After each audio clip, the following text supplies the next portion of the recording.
Ok, alors dans cette vidéo, on va parler de l'éditeur de texte. Donc, cet éditeur de texte qu'il y a dans WordPress, il a toutes les fonctionnalités standards d'un éditeur de texte. C'est-à-dire, voilà, je vais vous montrer tout de suite. Vous pouvez prendre un morceau de texte, le mettre en gras, en italique, le barrer. Et ce qu'il y a de bien, c'est que vous pouvez prévisualiser les modifications sans forcément enregistrer.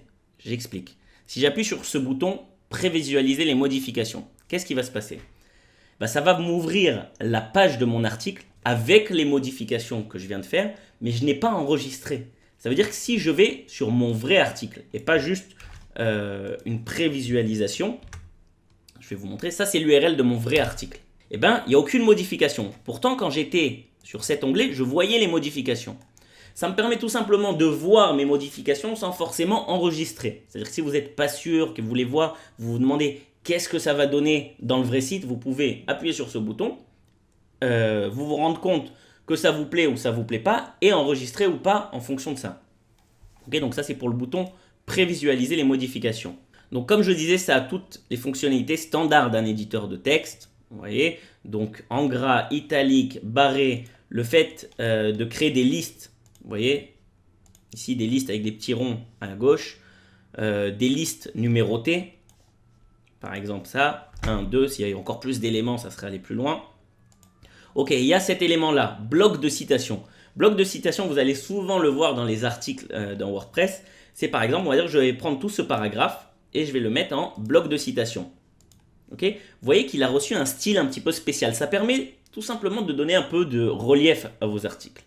Ok, si par exemple, justement, vous citez quelqu'un ou vous voulez tout simplement mettre un texte un peu plus en avant que le reste, vous pouvez utiliser ça. Bloc de citation, block quote en anglais.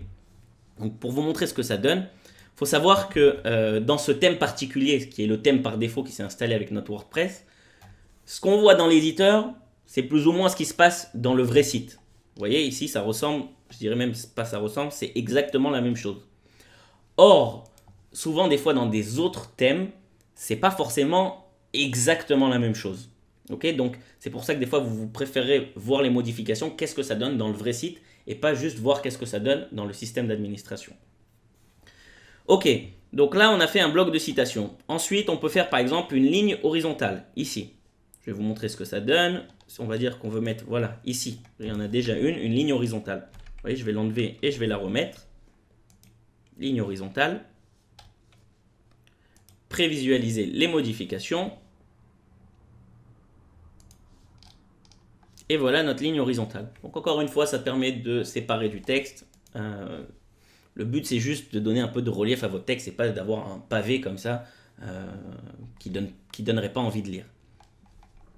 Ok, bon, les fonctions habituelles, aligner à gauche, à droite, centrer. Ok, si par exemple on centre, voilà ce que ça donne. Et il y a ces deux boutons-là. Ces deux boutons-là, ils permettent de rajouter des liens sur notre texte. J'explique. Si par exemple je veux prendre le mot développement web et que je veux ajouter un lien. Alors vous voyez, directement il me propose, si j'ai l'URL qui est prêt, de le coller ici. Et si je ne connais pas mon URL, alors je peux cliquer sur ce bouton-là. Et là, il me permet de rechercher dans mon installation WordPress, par exemple si c'est une page interne, c'est-à-dire c'est une page de mon WordPress, je peux chercher directement dans toutes mes pages, la page sur laquelle je veux diriger. Donc par exemple, moi j'ai envie que développement web, ça me redirige vers la page comment fonctionne un site web. Donc je vais cliquer ici. Vous voyez? Donc là il m'a mis l'adresse web de la page en question. Ah non, j'ai cliqué sur comment réussir sa formation online. Voilà, comment fonctionne un site web, le voilà. Et là, cette case à cocher vous permet de définir est-ce que vous voulez que le lien sur lequel vous avez cliqué s'ouvre dans un nouvel onglet ou s'ouvre dans la même page sur laquelle vous êtes, dans le même onglet. Alors souvent, quand vous écrivez des articles, vous ne voulez pas perdre vos lecteurs, vous ne voulez pas que quelqu'un qui clique sur un lien que vous avez mis, paf, votre page elle est partie, vous l'avez perdu. Non, vous voulez lui permettre de voir cette page, mais dans un autre onglet. Okay, donc souvent, vous allez cliquer sur ouvrir le lien dans un nouvel onglet. Ajouter un lien. Voilà. Donc ici, on voit ce que ça ressemble. Je vais vous montrer ça avec prévisualiser les modifications. Et vous voyez, il s'agit d'un lien. Donc si je clique dessus, ça m'ouvre un nouvel onglet avec le lien vers le post comment fonctionne un site web. Ok, donc ça c'était juste si on veut faire des liens internes, vous pouvez faire très bien des liens externes. J'aurais pu faire un lien vers la page de Google par exemple, sans aucun problème. Ok, donc on va dire qu'on va enregistrer, on va mettre à jour. Donc à chaque fois vous voyez des petits signes comme ça, comme quoi il réfléchit, il est en train de procéder. Ok, parce que je vous rappelle que notre site est en ligne, il n'est pas en local, donc ça prend un peu de temps à chaque fois. Ok. Et qu'est-ce que je voulais vous montrer encore d'autre? Ah oui, alors, voilà. Si je reviens sur le lien, vous voyez, ici je peux modifier le lien ou je peux le retirer. De la même manière, j'aurais pu le retirer avec cette icône-là qui sert exactement la même chose à retirer un lien. Voilà, je viens de l'enlever. Maintenant, il y a cette icône-là, insérer la balise, lire la suite. Je m'explique. On va dire qu'on veut ici insérer une balise, lire la suite. Ça veut dire quoi? Ça veut dire que vous avez vu que par exemple sur notre page d'accueil de notre site, sur johncoder.com, j'avais la liste de tous mes articles. Mais chacun des articles avait tout son contenu. Or, c'est pas ce que je veux moi. Je veux qu'il y ait le titre de mon article, un petit extrait, et je veux qu'on puisse après cliquer sur le bouton par exemple lire la suite pour m'emmener vers tout le contenu de l'article en question. Donc comment je vais faire ça? Avec cette balise lire la suite, read more en anglais. Donc là je l'ai inséré ici, pour que vous voyez ce que ça donne, je vais mettre à jour. Donc ça sera en fait l'extrait qui sera affiché sur ma page d'accueil. Je vous montre ça.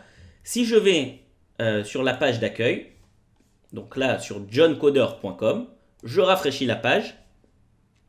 Vous voyez, j'ai maintenant comment choisir sa formation online et j'ai directement continué la lecture, mais je ne vois pas tout le contenu de l'article. Donc en général, vous préférerez faire ça comme ça.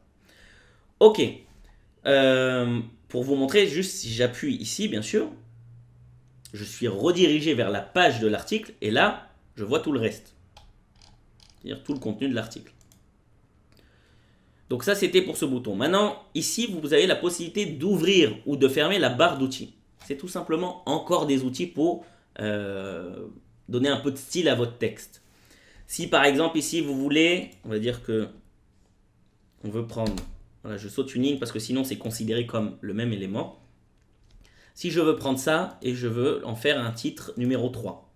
Ce que vous voyez ici, paragraphe, titre 1, titre 2, titre 3, ça correspond aux éléments, pour ceux qui ont fait le cours HTML avec moi, aux éléments P, aux éléments H1, H2, H3 et ainsi de suite. Donc là, vous avez la possibilité de souligner, de changer la couleur du texte. Si par exemple ce texte, vous voulez le mettre en rouge, je vais vous montrer. Voilà, encore plein d'autres éléments. Ça vous permet d'enlever justement sur un morceau de texte tout style. Ça, c'est pour insérer des caractères spéciaux. Et ça, c'est pour indenter ou pas indenter du texte. Si je prends ça par exemple et que j'indente, ou que je remets plus à gauche ou plus à droite. Et ça, c'est les flèches undo et redo, c'est-à-dire annule ce que je viens de faire en dernier et remet. Par exemple, si là je fais annuler, vous voyez, il nous remet le texte indenté. Si je le mets rétablir, il nous le remet comme ça. Donc, c'est encore des autres éléments pour paramétrer notre page. Donc là, je vais vous montrer ça. Si j'appuie sur prévisualiser les modifications, donc on va aller ici. Et vous voyez bien, nos modifications sont prises en charge ici. Ok ? Maintenant, tout ça, c'est un éditeur de texte, tout ce qu'il y a de plus standard. Ok ? Il n'y a rien de nouveau, il n'y a rien de fou. Mais pour ceux qui veulent aller un petit peu plus loin, et on va voir pour la suite que ça peut être utile dans certains cas, vous pouvez tout simplement utiliser le HTML et le CSS directement sur vos pages d'articles. Comment vous allez faire ça? En fait, tout ce que vous voyez ici, c'est une présentation jolie de l'HTML et de CSS. Okay. Si j'appuie ici sur l'onglet texte, eh ben je vois le HTML et le CSS qui correspond à ce titre, à ce texte. Si par exemple je prends justement notre première phrase, ici on voit que c'est dans un tag H3. Le style, il est aligné à gauche, il est la couleur, ça c'est le code de la couleur rouge. Ok. Bref, vous voyez qu'il s'agit d'éléments HTML et de CSS. Par exemple, la citation, elle est dans un tag bloc quote que vous voyez ici. Voilà. Donc là, vous pouvez vous lâcher total et faire tout ce que vous connaissez en HTML et CSS directement là-dedans. Par exemple, je vais vous montrer un petit exemple juste pour se la péter un peu et pour montrer que on connaît de l'HTML et du CSS, là on va créer un tag h4. On va écrire dedans c'est génial. Voilà. On va lui donner un petit style.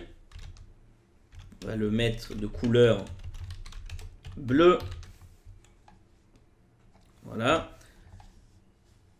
J'enregistre, je mets à jour. Et si maintenant je vais voir encore les modifications. Alors, pour le coup, je peux voir vraiment l'article lui-même. Mais bon, les modifications, ça va marcher aussi. Vous voyez, on voit notre c'est génial écrit directement là-dedans. OK, en bleu.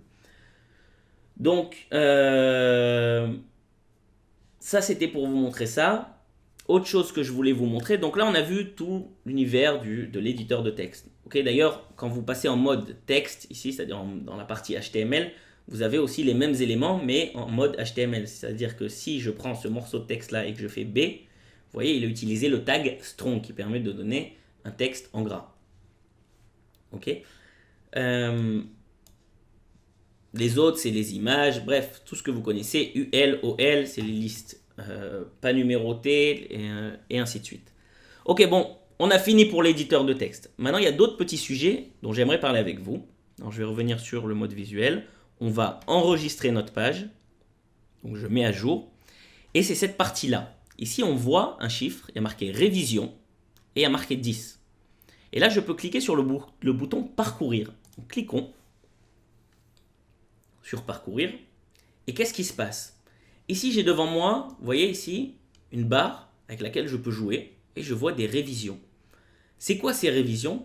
C'est si vous voulez, à chaque fois que vous avez fait un changement, a été stocké dans WordPress la version de ce changement. C'est-à-dire que vous avez fait une version 1, demain vous avez rajouté un paragraphe, et ça a donné une version 2, et vous pouvez à tout moment revenir à la version 1 avec ça. Si par exemple, vous voyez, dans la dernière version, en plus, vous voyez la différence avec la version précédente à chaque fois.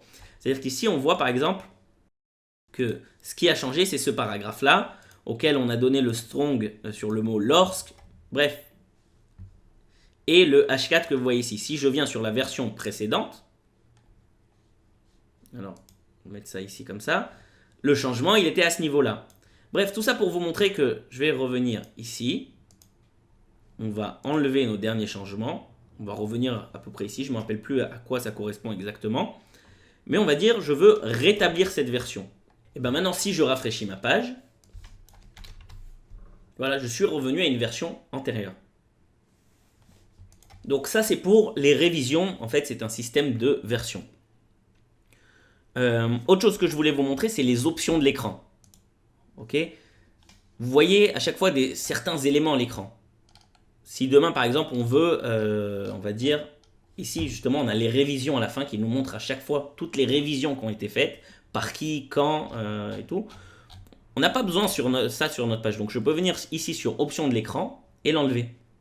Je vais cliquer sur révision et voilà, ça va l'enlever. De la même manière, j'aurais pu rajouter, si je veux voir les commentaires qu'il y a sur notre article, directement dans cette page. Donc, je peux le rajouter. Et si je viens ici en bas, vous allez voir les commentaires. Ok. Maintenant qu'on a appris un peu tout ça, on va mettre en place, on va un petit peu améliorer le style de notre blog. Donc pour l'instant, si je vais sur johncoder.com, on a vu que ça ressemblait à ça. À part le premier article où j'ai continué la lecture, tous les autres articles sont entiers. Donc je vais très vite fait rentrer dans chacun des articles et je vais rajouter ce tag mort pour améliorer notre page d'accueil de notre blog. Parce qu'on ne veut pas présenter tout le contenu des articles à chaque fois. Donc on va revenir ici sur tous les articles. Donc là, on l'a fait dans l'article « Comment choisir sa formation online ». Je vais ouvrir tous les autres articles à chaque fois, chacun dans un nouvel onglet. Comme ça ira plus vite. Voilà. Et là, on va laisser à chaque fois un petit morceau au début qui va être notre extrait. Donc, par exemple, ici, on va rien laisser, on va laisser juste la première phrase. Et ici, on va insérer la balise. Voilà, mettre à jour. Suivant, on va laisser jusqu'ici. On va ajouter la balise, lire la suite, mettre à jour. La même chose ici. On va ici insérer la balise lire la suite, mettre à jour, et ainsi de suite. Ici, je me rends compte qu'il y avait un espace qui manquait. OK. Voilà. Mettre à jour. Donc voilà, il réfléchit sur les 2 dernières pages, c'est-à-dire qu'il est en train de mettre ça à jour. Donc maintenant, si je clique sur johncoder.com, voyons voir ce que ça donne. Alors, c'est déjà beaucoup plus lisible. OK, c'est-à-dire qu'on a à chaque fois le titre de l'article, un petit morceau et continuer la lecture qui nous envoie vers la page de l'article directement. OK? Voilà, c'est tout pour cette vidéo.